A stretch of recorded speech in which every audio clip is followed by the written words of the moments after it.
what do I have for you guys today?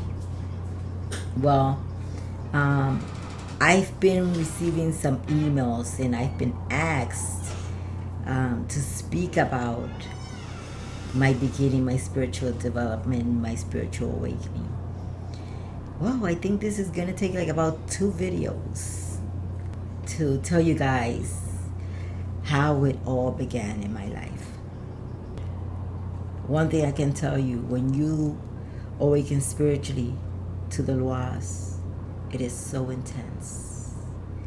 I mean, powerful, intense. You go through so many emotions, so many changes. So it's as if you had multiple personalities. So when I was around, I have memory of like when I was about 7. I always used to even talk in my sleep and wake up and do things. I was aware that these things happen because when I used to come to, my sister was in the fire escape. We used to live in the Bronx. My sister was in the fire escape. And I would look at her and she would be screaming for my mom and dad, saying, "There she goes again." I remember those words. She used to say, "There she goes again." But I didn't really know what she meant by, "There she goes again." But it was that the spirits, I believe, used to mount me at a very early age. But my father was aware of what I had. My father, I remember the feasts that used to be done in my mother's house. I mean, so many people. I remember a baptism that took place of a huge image of St. Anne. And I remember, because I was the nosy little girl. I was always there. When anything spiritual was going down, I was there. The kids were playing in the room and I was there looking at everything that was happening. So that was me.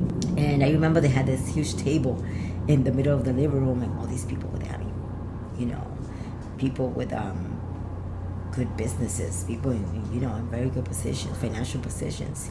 Everybody was well off at that time. And I remember they had the image, the statue of St. Anne in that table.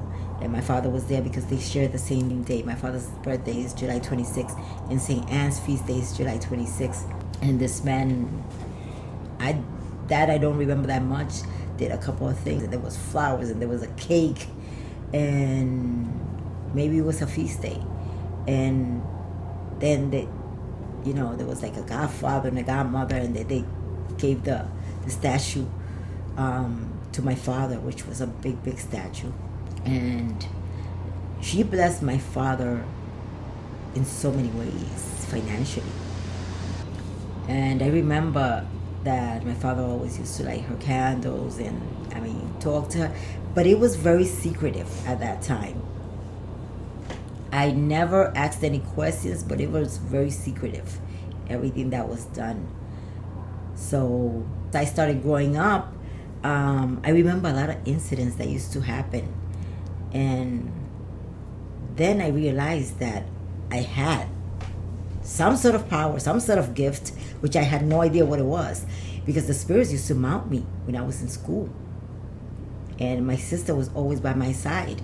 They used to mount me unexpectedly and take over. And like if I was being threatened by any situation, spirits would mount me immediately and handle, and push whatever person it was away or whatever they had to do. But those are memories I have as a little girl. I also remember my father saying one time that he had his cards read, and the woman told him that I was the one that inherited the gift of the 21 division and had all these laws. Because, at a young age, I was not even initiated. And I used to dream about them. I used to see them. When I'm telling you, I used to see them like another person. Not exactly in flesh and bone, but you could see the image of someone there, and I would talk to them because I was never afraid of them, because it became natural to me. I was also I had a very powerful imagination. As a young child, I would spend a lot of time alone playing, and I will create this scenery and I would talk, I guess, to what people may call imaginary friends, but they were not imaginary friends. They were my loas that were always by my side, protecting me and guiding me. And as I went growing up, them mounting me was more constant. It started happening more constant. And also I noticed that, I mean, whatever I will speak, whether good or bad, it would happen. I remember one time when we lived in the Bronx that I had a crush on this boy, and my cousin told my dad, and my dad spanked me. And I remember what he was spanking me. I remember the whole thing was by the door. While my dad was spanking me, I told my cousin, "Oh, I wish somebody throws a rock at you and breaks your forehead." I mean, I don't even know where I came out with that from. And the strange thing, after the spanking, my cousin went outside, and a few minutes later, he comes in crying. He comes in saying, "That witch, look what happened to me. She's a witch." And my mother is covering her mouth laughing.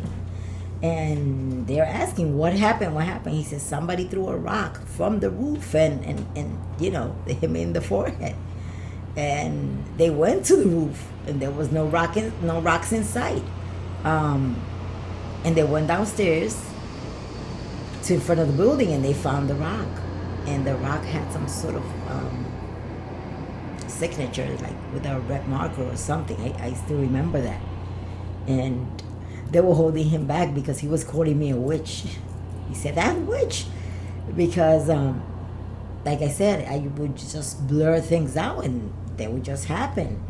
And this I controlled after I got married, because I used to notice, my husband always used to say, I can't get upset at you, because when we have any misunderstanding, I feel uncomfortable. There's this uncomfortable energy comes over me. It's telling me, go apologize.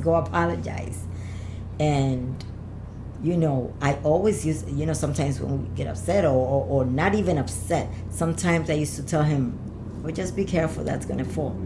And he used to fall.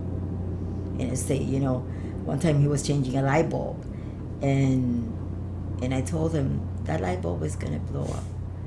And he said, no, it's not. It's cold. He was changing the light bulb, and it just popped in his hand. And from that moment on, I started being very, very careful of what I would say, and very cautious of my words, because, and still, there's moments that I just blur things out, and I'm like, oh, shoot, what did I just say?